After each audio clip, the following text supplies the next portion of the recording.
राष्ट्र निर्माण तब होगा जब कोई किसी का भक्त नहीं, कोई किसी का विरोधी नहीं, जब गलत तब गलत, जब सही तब सही। मेरा डर ये नहीं है कि जीवन पर कोई वार करेगा। मैं आपको बताऊं, मेरा सबसे बड़ा डर तो ये है कि मैं कहीं बिस्तर में न मर जाऊं। से उर्दू में कहते हैं अहमद की टोपी मोहम्मद के सर, या लद्दाखी में ये भी कहते हैं मछली को मार के कुत्ते की जान बचाना। फलक को जिद है जहां बिजलियां गिराने की, हमें भी जिद है वही आशियां बनाने की। विश्व गुरु अगर हम भारत बने तो इनके विचारों को अगर दुनिया में जो आज विनाश हो रहा है उसके संदर्भ में रखें और उस पर भारत चल के दिखाए तो वो विश्व गुरु बन सकता है।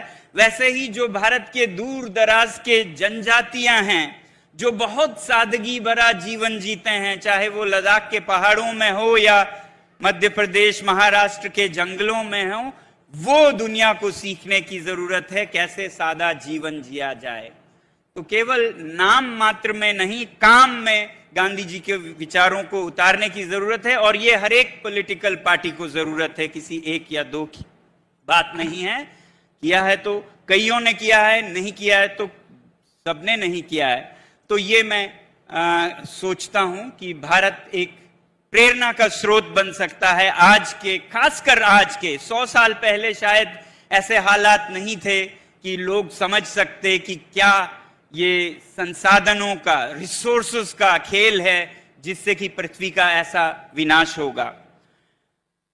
अब लद्दाख से आया हूं तो थोड़ा सा आपको लद्दाख के बारे में बताऊं कि वहां क्या और क्यों हो रहा है।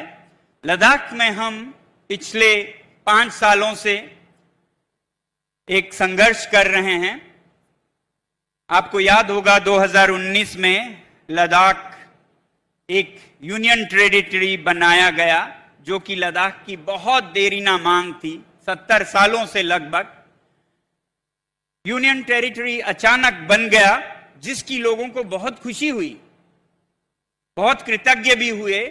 मगर देखते हैं कि इसके साथ ही जो संरक्षण हमारे पर्यावरण को, हमारे संस्कृति को मिलती थी, वो सब खत्म हो गए हैं और 370 के साथ।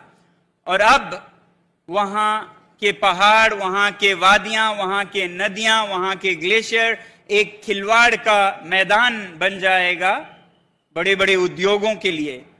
तो लद्दाख के लोगों ने पहले से ही 2 चीजों की आशा कर रखी थी। एक तो ये कि जब वो खुद से यूनियन टेरिटरी बने तो क्योंकि लद्दाख के लोग 95% जनजातीय हैं, तो उन्हें भारतीय संविधान अनुसार 6th शेड्यूल जिसे कहते हैं, 6वीं अनुसूची के संरक्षण दिए जाएंगे। और दूसरा कि ये यूटी विद लेजिस्लेचर होगा, यानी कि लोकतंत्र भी होगी। हम बहुत हैरान हुए, परेशान हुए कि ऐसा क्या हुआ कि इतना बड़ा वादा किया, बड़े बड़े चुनाव जीते गए और अब वादों को याद दिलाना भी एक जुर्म बन गया। उसी समय सरकार की तरफ से, रूलिंग पार्टी की तरफ से बहुत उनकी ही तरफ से बात रखी गई कि लद्दाख को 6वें शेड्यूल में ही संरक्षण दिया जाएगा। लोगों की खुशी का ठिकाना नहीं रहा कि यूटी भी बना रहे हैं और 6वां शेड्यूल भी दे रहे हैं। 6वां शेड्यूल वैसे कोई चांद सितारा नहीं है, ये एक लोकतंत्र का रूप है जिसमें कि जिले के स्तर पर आपको नियम बनाने के अधिकार दिए जाते हैं, खासकर जनजातीय क्षेत्रों में। जिले के स्तर पर ही आपको एक तरह का जिसे क्या कहते हैं, असेंबली या सभा काउंसिल होती है, जिसमें चुने हुए प्रतिनिधि अपने संस्कृति के बारे में, अपने प्रकृति, जमीन, नदी, इनके बारे में वो नियम बना सकते हैं। तो कोई बहुत बड़ी बात नहीं थी, भारतीय संविधान का ही हिस्सा था। और उन्होंने बड़े सभाओं में ये वचन दिया कि लद्दाख को हम ऐसा ही देंगे। बल्कि जनजातीय मंत्रालय के मीटिंग मिनट्स में भी ये छपा हुआ है कि लद्दाख को हम 6वां शेड्यूल देने का विचार कर रहे हैं। और फिर 2 चुनाव हुए, 2019 का संसदीय, उसमें पहले 3 बिंदुओं में रखा गया कि लद्दाख को 6वीं शेड्यूल देंगे। उसके बाद प्रतिष्ठित चुनाव हुए लद्दाख के काउंसिल की, हिल काउंसिल एक है वहां, उसमें तो और पहले नंबर पर कहा गया कि लद्दाख को हम 6वां शेड्यूल ही दे रहे हैं। तो सब ने बहुत ही कृतज्ञ से वोट दिया और जिताया कि जिन्होंने हमें 70 साल बाद अलग एक यूटी बनाया, जो कि बहुत पुरानी मांग थी कि लद्दाख बहुत अलग है संस्कृति, जम्मू और कश्मीर से नहीं मिलता है, ना ही भौगोलिक ना ही सांस्कृतिक, तो इसे अलग व्यवस्थापन दिया जाए, वो दिया। और साथ में 6वें शेड्यूल का वादा भी। तो 2 चुनाव जीते अभी की जो रूलिंग पार्टी है, मगर उसके बाद 1 साल बीतने लगा, खामोशी सा छा गया, 1.5 साल सन्नाटा छा गया। 2 साल बाद 6वां शेड्यूल कोई जुबान पे ले तो उसके पीछे पुलिस लग जाती थी, ऐसा होने लगा। तो जो वचन था उसी को याद दिलाना एक जुर्म सा बन गया कि 6वां शेड्यूल कैसे आपने कहा। बच्चों को पकड़कर पुलिस थाने लेने लगे जब बच्चे 6वां शेड्यूल याद दिलाने लगे, युवा। तो ऐसे हालत होने लगी। हम बहुत हैरान हुए, परेशान हुए कि ऐसा क्या हुआ कि इतना बड़ा वादा किया, बड़े बड़े चुनाव जीते गए और अब वादों को याद दिलाना भी एक जुर्म बन गया। अभी भी कोई वक्तव्य औपचारिक नहीं है कि क्यों नहीं दिया जाएगा, या कारण कि क्यों लिखित में कहा गया था और अब क्यों नहीं दिया जाएगा, ऐसा कोई औपचारिक नहीं है। तो लोगों की समझ यही बनती जा रही है कि इस बीच जो बदलाव आए उन्हीं के कारण ये हटाया जा रहा है। बदलाव क्या आए कि इस बीच लद्दाख में एक बहुत बड़े बड़े परियोजनाओं की घोषणाएं होने लगी, जिनमें कि दुनिया का सबसे बड़ा बिजली की परियोजना है, सोलर है, सूर्य ऊर्जा से है, जो कि अच्छी होनी चाहिए, मगर सूर्य ऊर्जा को कैसे किया जाए, कहां किया जाए, इसमें लोगों की भागीदारी बिल्कुल नहीं है। जहां पर हमारे चरवाहे पहले से ही भारत के लिए बहुत बड़ा राजस्व कमाते हैं, विदेशी मुद्रा कमाते हैं, पश्मीना जो कि दुनिया की सबसे बेहतरीन रेशा है, वो जहां उत्पादन होता है, उन्हीं चरवाहों को भगाकर वहां पर दुनिया की सबसे बड़ी बिजली घर आएगी। इसे उर्दू में कहते हैं अहमद की टोपी मोहम्मद के सर। क्या फायदा हुआ आप इसको, या लद्दाखी में यह भी कहते हैं मछली को मार के कुत्ते की जान बचाना। चरवाहों को मार के आप पंजाब में बिजली देंगे तो क्या मतलब हुआ? आप विदेशी मुद्रा को खत्म करके देश में बिजली का जो वेस्टेज हो रहा है वो और बढ़ाएंगे। क्योंकि हमने देखा जब हम पदयात्रा पे आए तो बिजली का होता क्या है, हमने देखा दिल्ली में, चंडीगढ़ में लोग 45 डिग्री के गर्मी में अंदर रजाई पहनकर सोते हैं, कंबल पहनकर, एयर कंडीशनर को 18 डिग्री करके। तब बहुत दुख हुआ कि हमारी बिजली जो कि हमारे लोगों के जीवन को खतरे में डाल के तहस नहस करके जो बिजली बनेगी, वो अगर किसी अस्पताल में काम आती, समझ आता, लोग इस तरह से व्यर्थ करेंगे तो ऐसा तो नहीं होना चाहिए। तो वो बिजली कितना बने, कहां बने, कैसे बने, स्थानीय लोगों की तो कुछ सहभागिता हो। तो यही 6वां शेड्यूल देता है अधिकार कि आपसे पूछ कर होगी। और लद्दाख के लोग कभी सूर्य ऊर्जा के परियोजनाओं को ना नहीं कहते, वो देश के लिए जान देने के लिए तैयार रहे हैं हमेशा। तो क्या बिजली नहीं देंगे? देंगे, मगर उनसे भी पूछ के लीजिए कि यहां कोई नहीं चराता है, यहां से लीजिए, यहां ना लीजिए, ऐसा कुछ नहीं, यहीं से लेंगे और लेके रहेंगे। इस तरह से जबरदस्ती अगर करेंगे तो लोग फिर संघर्ष के लिए बाहर निकलेंगे ही। तो ऐसी परियोजनाएं जो कि दुनिया की जो अभी तक सबसे बड़ी है उससे 3 गुना बड़ी होगी, 13,000 मेगावाट की, 150 वर्ग किलोमीटर का। तो ऐसे बहुत परियोजनाओं का लाइन लगा है। तो हमें अब समझ आता है कि ऐसे बड़े बड़े कॉरपोरेट्स को बिना पूछे जमीनें देने के लिए लद्दाख के लोगों को ऐसे छोड़ दिया जा रहा है वचन देने के बाद भी। और ये बहुत बड़ी मूर्खता भी दिखती है, क्योंकि लद्दाख के लोगों ने बिना वर्दी के हर युद्ध में भाग लिया है। आप सोचिए, हर युद्ध में, चाहे वो 48 के हो, 62 के हो, 65 के हो, 71 के हो, 99 के हो और 2020 के हो, लोगों के बिना हमारे सैनिक ऐसे होंगे जैसे एक हाथ से तलवार चला रहे हैं, एक हाथ बांधकर। तो लोगों का एक हाथ, सेना का एक हाथ रहा है।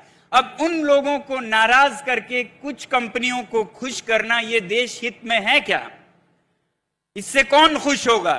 इससे चीन खुश होगा कि यहां सीमा पर लोग नाराज हो रहे हैं, भारत की सेना कमजोर होगी तो चीन खुश होगा।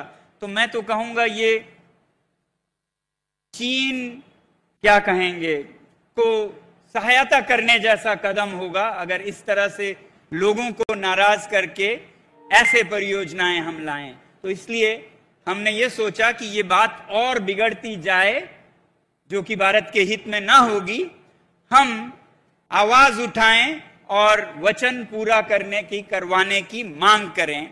इसलिए फिर हमने वही चुना जो कि गांधी जी का पद था कि हम किसी को ना बुरा भला कहना चाहते थे, ना कुछ बुरा भला करना चाहते थे। हम खुद पे पीड़ा उठाकर उनसे एहसास करवाना चाहते थे कि उन्होंने कुछ गलती की है। तो इसलिए हमने कहा हम अनशन पे जाएंगे, खुद को पीड़ा देंगे, आपको नहीं देंगे, मगर आपका ध्यान जरूर खींचेंगे अपनी समस्याओं के लिए। तो इसलिए आपने सुना होगा पहले 1 हफ्ते की अनशन की सांकेतिक, फिर 2 हफ्ते की, फिर 3 हफ्ते की करते आए हैं। और 21 दिन जो हमने किया वो भी गांधी जी से प्रेरित था, क्योंकि हमने देखा कि गांधी जी की जो सबसे लंबी अनशन थी वो 21 ही दिन की थी। तो हमने उन्हीं के पद चिन्हों पर चलते हुए 21 दिन की अनशन की, जिसके बाद सरकार ने कुछ सुनना शुरू किया। मगर क्योंकि बहुत देरी, बहुत आहिस्ता सब कुछ चल रहा था, तो हमने फिर एक पद यात्रा भी की जो फिर गांधी जी के पद चिन्हों पर है। लेह से लेकर दिल्ली तक हम 1 महीने तक लगभग 1000 किलोमीटर चलते हुए दिल्ली में अपनी फरियाद, अपनी व्यथा सुनाने आए। कोई 150 लोग, जिसमें से 5-6 लोग तो 80 से ऊपर के थे, 80 वर्ष से ऊपर के थे, और लगभग 20 लोग भूतपूर्व सैनिक थे। आप समझ सकते हैं कितने देशभक्ति के साथ वो लड़े हैं। उसी देशभक्ति के साथ सरकार को याद दिला रहे हैं कि ये जो आप कर रहे हैं वो गलत कर रहे हैं, इससे देश का हित नहीं होगा, इससे सीमा सबल नहीं दुर्बल होगी। तो ये याद दिलाने हम दिल्ली तक आए, ठीक उसी तरह जिस तरह से गांधी जी ने खुद पर पीड़ा लेकर सरकार को, तब के ब्रिटिश सरकार को समझाने की कोशिश की। तो इसी तरह से हम आगे भी आवाज उठाते रहेंगे। जैसा मैं कह रहा था, संयोग हो या जो भी हो, ये दिखता रहा हमें कि जो हम सोचते हैं करते हैं वैसा ही कुछ गांधी जी भी करते थे। अब बचा है तो मैं ये कहूंगा कि जिस तरह से उनका जीवन अंत हुआ कुछ करते हुए, वैसे ही शायद हमारा भी अंत हो। हम ये चाहेंगे कि जितना हो सके संघर्ष करेंगे और डरेंगे नहीं। इस पर्यावरण के मुद्दे को सिर्फ लद्दाख का नहीं, पूरे हिमालय की बात है ये, हम आगे बढ़ाएंगे। और हमारा डर ये नहीं है, हालांकि बहुत लोगों ने हमें कहा है कि आप खबरदार रहिएगा, सचेत रहिएगा, कोई आपके जीवन पर भी वार कर सकता है। तो मेरा डर ये नहीं है कि जीवन पर कोई वार करेगा। मैं आपको बताऊं, मेरा सबसे बड़ा डर तो ये है कि मैं कहीं बिस्तर में न मर जाऊं, बीमार वृद्ध होकर बिस्तर में मरूं, ये मेरा डर है। काम में मरूं, किसी मिशन पे मरूं, ये सब के लिए सबसे बड़ा सौभाग्य होना चाहिए। क्यों इस देश में आज सब डरे डरे दिख रहे हैं? हर लोग डरे डरे दिखते हैं, हर नेता प्रतिनिधि सब डरे डरे दिखते हैं, और सबसे बड़ी बात तो संचार माध्यम जो मीडिया है वो भी डरे डरे दिखते हैं। ऐसे डर डर के जीना, उससे तो बेहतर है मरें तो शायद पुनर्जन्म लेके ये भय खत्म होके दोबारा जन्म लेंगे। तो इसलिए बहुत जरूरी है, ये सरकारों के लिए भी लोग निडरता से बोलें, वो उनके लिए बहुत जरूरी है। जब लोग निडरता से बोलेंगे तो वो सही रास्ते पे रहेंगे। जब लोग डर कर गलत को भी सही कहेंगे तो वो और गलत करते जाएंगे, उनका पतन होगा। तो ये हमारा कर्तव्य है कि हम सही को सही बोलें, गलत को गलत बोलें। और मैं किसी पार्टी, दल, किसी की परवाह नहीं करता हूं। अगर अच्छा काम करते हैं रूलिंग पार्टी तो मैं उन्हें भी अच्छा कहता हूं, अगर गलत करते हैं तो डंके की चोट पे गलत करते हैं कहता हूं। और वैसा ही हर पार्टी के लिए भी हम किसी के न विरोधी बने, न अंध भक्त, अंध विरोधी, इन दोनों में न पड़े। इससे देश का पतन होगा। राष्ट्र निर्माण तब होगा जब कोई किसी का भक्त नहीं, कोई किसी का विरोधी नहीं, जब गलत तब गलत, जब सही तब सही। तो यही मैं उम्मीद करूंगा, अंत में यही कहूंगा। उर्दू में पंक्तियां हैं, फलक आसमान को कहते हैं, फलक को जिद है जहां बिजलियां गिराने की, हमें भी जिद है वही आशियां बनाने की। धन्यवाद, बहुत बहुत धन्यवाद।